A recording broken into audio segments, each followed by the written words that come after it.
Oi, oi, oi!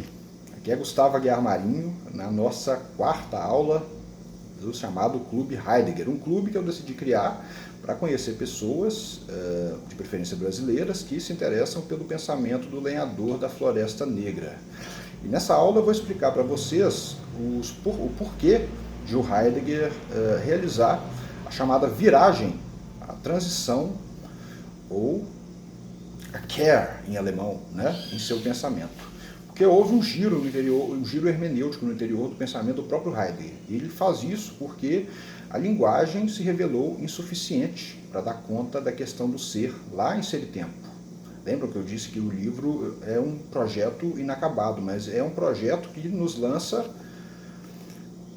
para uma continuidade. E essa continuidade é o que Heidegger vai fazer aqui. Ao contrário do que dizem os comentadores, alguns comentadores, né, Heidegger não abandona a hermenêutica fenomenológica do Dasein. Ele simplesmente deixa de usar o termo hermenêutica e fenomenologia. Isso acontece porque houve uma mudança de abordagem no pensamento heideggeriano. Se antes ele estava preocupado em descobrir o sentido do ser que nós mesmos somos, na medida em que nós existimos, agora a sua preocupação se move em outra direção. Ele desloca o centro, a linguagem, numa condição periférica do seu pensamento para o centro magnético de sua filosofia. O segundo Heidegger, ele vai pensar a relação entre o pensar e o poetar. E vai identificar nessa relação uma coisa só. Para ele, esse movimento entre pensar e poetar e vice-versa constituem uma só e mesma coisa. Para o Heidegger, pensar e poetar era a mesma coisa. O poeta, ou melhor dizendo, o filósofo já é um poeta. Antes de ser filósofo, ele precisa ser um poeta, porque sem a poesia não haveria linguagem. Poesia e linguagem são co-nascentes. E é por isso que quem fala não somos nós. Quem fala é a linguagem. Nós escutamos o acento da linguagem e passamos a reproduzi-lo através do discurso. Discurso através do logos, né, que é uma palavra, a única palavra que os gregos tinham para designar a experiência comunicativa. Os gregos não têm uma palavra para designar a linguagem da forma como Heidegger a compreende, uma linguagem enquanto condição ontológica de possibilidade para a realização da experiência hermenêutica. Os gregos não têm uma palavra para designar a linguagem. Portanto, Heidegger vai precisar fazer um recuo do termo legem, até chegar ao logos dos gregos e recuar mais um pouco até chegar nos pré-socráticos, especificamente em Parmênides e Heráclito, que também não tinham uma palavra para designar a linguagem, né? Então, é por isso que, e aí que está o problema, é por isso que o Heidegger vai explicar que quem fala é a linguagem do ser. Quem fala, melhor dizendo, é o ser. Nós escutamos o acento da linguagem do ser e passamos a reproduzi-lo por meio de atos de fala. Pois bem, fazendo uma breve retrospectiva, nas aulas passadas eu falei que o Heidegger tinha como projeto a superação da metafísica ocidental, que é o período de produção filosófica que começa lá em Platão e termina em Hegel, né? E o Heidegger observou um padrão nesta metafísica, nessa história da filosofia ocidental. Eu estou suando mais do que tampa de chaleira aqui, porque está um calor desgraçado, e por isso que eu estou com uns guardanapozinhos aqui do meu lado, mas é o que temos para hoje. Mas continuando, ele identificou um padrão na metafísica ocidental. Que padrão que é esse? Todos os filósofos que o precederam, até Hegel,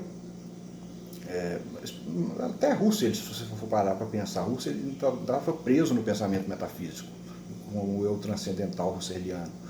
Mas o que o Heidegger diz é que todos os pensadores de Platão, até Husserl, melhor dizendo, pensavam em termos da dualidade epistemológica sujeito e objeto. Era sempre um sujeito contraposto a um objeto. Sujeito-objeto, sujeito-objeto. Ele observou esse padrão e constatou que era preciso superar essa dualidade e criar um novo modo de filosofar. ele faz isso em Ser e Tempo, até chega num ponto em que ele cai numa espécie de aporia, num beco sem saída, porque ele acaba ficando prisioneiro da linguagem que ele mesmo tentou superar ao criar os neologismos, né? Então Heidegger, mas ele não para aí, é aí que está, por isso que ele dá continuidade ao seu projeto, que foi fundado em Ser e Tempo. Em A Caminho da Linguagem, em Sobre o Humanismo, Carta sobre o Humanismo, endereçada a Jean Balfré, um filósofo francês, ele explica as motivações que o levaram a fazer esse giro, essa viragem, essa transição dentro de seu pensamento. E é muito curioso porque essa carta sobre o humanismo começa com uma frase muito interessante. Ou seja, a linguagem é a casa do ser. Nesta habitação do ser mora o homem. Mas como assim a linguagem é a casa do ser? O que o Heidegger quer dizer com isso? Ele está dizendo nada mais, nada menos que o homem é o vigia, o pastor do ser, logo o pastor da linguagem. E ele faz isso ao longo da carta sobre o humanismo, explica melhor essa condição. Na verdade, não é o homem que possui a linguagem, é a linguagem que possui o homem, para o bem ou para o mal. E ele vai identificar com Hölderlin, ele aprende muito através de suas leituras de Hölderlin. Eu vou ler aqui 5 versos de poemas de Hölderlin para a gente entender melhor como que se dá essa relação da linguagem com o pensamento, né, entre o pensar e o poetar. Ele aprende com Hölderlin que a linguagem ela é ambígua. Na verdade, ela é ao mesmo tempo que é um privilégio, ela é uma maldição. Por que a linguagem é um privilégio para o Dasein, ou para nós como partes do Dasein? Porque a linguagem, Dasein é o único ente que compreende o próprio ser, né? Diferente dos entes desprovidos do caráter de presença. Diferente dos entes desprovidos do caráter de presença, Dasein tem a condição de questionar seu próprio ser e ele faz isso por meio da linguagem, do discurso, da fala, etc. E por que é uma maldição? É uma maldição porque Dasein é um ente precário e finito. Justamente por ser um ente precário e finito, a verdade para ele só se revela ocultando-se.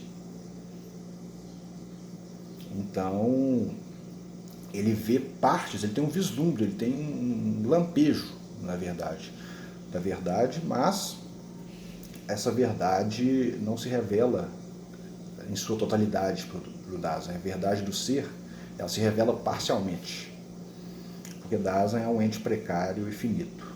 E é diante da sua finitude, da sua precariedade, que ele vai começar a questionar seu próprio ser, né? Então, já falamos sobre a questão da dualidade epistemológica sujeito-objeto e do modo como Heidegger supera essa dualidade através da destruction, da destruição ou desconstrução, para lembrar aí o Jacques Derrida, né? Ele faz isso através do retrospecto aniquilatório, que ele vai voltar a Platão, e através de Platão vai voltar aos pré-socráticos, especificamente Heráclito e Parmênides, para desvendar a questão da linguagem. Mas o que seria essa linguagem para o Heidegger? E por que a linguagem fala? Por que a linguagem nos fala e não somos nós que falamos a linguagem? Aí é preciso ler esses 5 fragmentos dos poemas de Hölderlin, para a gente entender melhor como que o Heidegger aprende com o poeta dos poetas, com o príncipe dos poetas, com o poeta nacional da Alemanha, como que o Heidegger aprende a relação entre o pensar e o poetar. Então, vou ler para vocês bem rapidamente, para a gente não perder muito tempo com a leitura. Isso aqui que eu vou ler são 5 fragmentos esparsos de poemas do Hölderlin, que o Heidegger evidentemente leu e tirou algumas conclusões que a gente vai estudar ao longo desta aula. Poetizar, a mais inocente de todas as ocupações. Eis porque o mais perigoso dos bens, a linguagem, foi doado ao homem. do momento em que somos um diálogo e que podemos ouvir-nos uns aos outros, mas o que permanece fundam-nos poetas. Rico em méritos, é, no entanto, poeticamente que o homem habita esta terra. O que significa habitar poeticamente a terra? Significa que nós habitamos o habitar.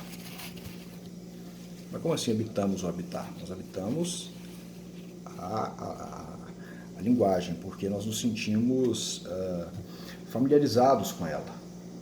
Ao mesmo tempo que isso nos causa estranheza, isso nos causa uma certa familiaridade. Nós estamos familiarizados com a fala e com a escuta. Por isso que para falar é preciso escutar a linguagem que nós falamos. Esse é o grande paradoxo da linguagem. E para haver linguagem é preciso haver poesia. Aliás, sem poesia não há linguagem, como diz o Heidegger, através das suas leituras de Hölderlin, né? Sem poesia não há linguagem. É justamente pelo caráter linguageiro da poesia que a linguagem se nos torna tão acessível. Né? E é por isso que nós habitamos o habitar. Não há poesia sem linguagem porque o pensamento já é uma forma de poesia. Olha só que interessante, o pensamento já é uma forma de poesia, um ato fundador, uma forma originária da poesia. Pensar já é poetar. Então você não precisa nem falar, nem verbalizar algo para que esse algo se manifeste para você como em forma de pensamento. Você pode pensar em silêncio. A meditação é uma forma de poesia, por exemplo. E não há nenhum filósofo que meditou mais do que Heidegger na questão da linguagem. Tanto que depois ele escreve um livro chamado A Caminho da Linguagem, em que ele se torna ainda mais místico, ainda mais esotérico do que na carta sobre o humanismo endereçada a Jean Balfré. Né? Então, continuando, o que eu quero que vocês entendam é que Ser e Tempo não fracassou no seu propósito de revelar o ser que nós mesmos somos, né, através da linguagem. Só que Ser e Tempo é um livro incompleto, é um projeto incompleto que precisava ser dado prosseguimento. E o Heidegger deu prosseguimento a esse projeto. Tanto que ele não abandonou a analítica ontológico-existencial do Dasein enquanto subprojeto, né, da ontologia fundamental, enquanto método de estudo da hermenêutica fenomenológica da faticidade. Ele simplesmente parou de usar os termos fenomenologia e hermenêutica, mas continuou utilizando o mesmo método de estudo, só que agora com uma abordagem diferente, agora com enfoque na questão da linguagem do ser, a linguagem do ser que nós mesmos somos. Esse ser, alguns chamam de sagrado, né? O ser e o sagrado seriam a mesma instância, essa instância fundadora que nos fala desde a sua própria essência, da sua própria origem. Então, é até muito interessante a relação. Eu não vou fazer essa relação aqui porque não vem ao caso, porque o que nós estamos investigando é a questão da linguagem, do modo como Heidegger faz esse giro linguístico no interior do seu próprio pensamento. Mas o Hölderlin fala sobre a quadratura, né? Homem, Deus, terra, céu. Para o Hölderlin, o homem é essencialmente um hermeneuta. Ele não diz nessas palavras, mas querendo dizer isto. O homem é essencialmente um hermeneuta porque ele traduz a linguagem dos deuses em linguagem humana. É somente por isso que os celestiais, né, que é a forma como ele chama os deuses, que na verdade é uma forma pagã, os celestiais, eles nos comunicam a todo momento coisas que nós passamos a reproduzir através do diálogo. Então, Hölderlin, se Heidegger já era místico, Hölderlin chegou a enlouquecer, para vocês terem uma ideia. Né? Hölderlin enlouqueceu, mas foi um poeta brilhante, o poeta dos poetas, como diz o próprio Heidegger. E é muito interessante A Caminho da Linguagem, porque eu não vou falar de A Caminho da Linguagem nessa aula, nós vamos falar de A Caminho da Linguagem na próxima aula, mas é interessante antecipar que para o Heidegger, falar uma língua, né, é sempre estar a caminho. Né? É um encaminhar-se. Isso me faz pensar naqueles versos do poema de Antônio Machado, né? Caminhante, não a caminho. se faz caminho ao andar. Ao andar se faz caminho. Então quer dizer, o caminho se faz na medida em que nós caminhamos. E isso é muito interessante, essa metáfora do caminho para representar o nosso encontro com a verdade, né, que se revela ocultando a verdade enquanto aletheia através da linguagem. É muito interessante essa... Por isso que Ser e Tempo inaugurou uma longa trajetória que o Heidegger não conseguiu terminar em vida. Por isso que nós chegamos cedo demais, longe demais. Então, é preciso que ainda surja um modo de filosofar que vai dar continuidade ao pensamento heideggeriano. Esse modo de filosofar não pode ser o da técnica, porque a técnica é a abertura do projeto metafísico do Ocidente. A técnica destrói, ela arranca a essência do ser e brutaliza essa essência. Por isso que é preciso que a gente supere a técnica. A técnica ela veio ou para nos salvar ou para nos destruir. Né? Tertium non datur, terceira opção não há. Então, é preciso que nós tenhamos muito cuidado ao lidar com a técnica, o modo como ela se nos revela. Mas esse não é o nosso objeto de estudo. Eu pensei em fazer um esquema para explicar melhor para vocês o que eu estou querendo dizer nessa aula. Porém, Heidegger não é um pensador que criou um sistema de pensamento, uma doutrina, nada disso. Heidegger, o pensamento dele é totalmente antissistemático. Não dá para reduzir Heidegger a poucas palavras, né? A menos que se queira estudá-lo de forma científica. E transformar a filosofia em uma ciência é coisa que ele não faz, ele inclusive critica esse tipo de abordagem. A filosofia, ela trata das questões fundamentais, ela é o fundamento das ciências onticas. Ela é a unidade, né, por meio da qual se espraiam a multiplicidade. Então, ela possui um locus privilegiado em termos de estudo, que é a ciência. Então, é isso que o Heidegger vai dizer. É para isso que ele faz a chamada viragem do seu pensamento. Né? Então, nós chegamos demasiado cedo e demasiado tarde para compreender o ser que nós mesmos somos. Esse ser é linguagem. Esse ser é linguagem. Ele não fala, não simplesmente fala uma linguagem, ele mesmo é linguagem, como dizia a frase do Gadamer, né? O ser que pode ser compreendido é linguagem. Então essa frase se aplica a todas as fases do pensamento heideggeriano.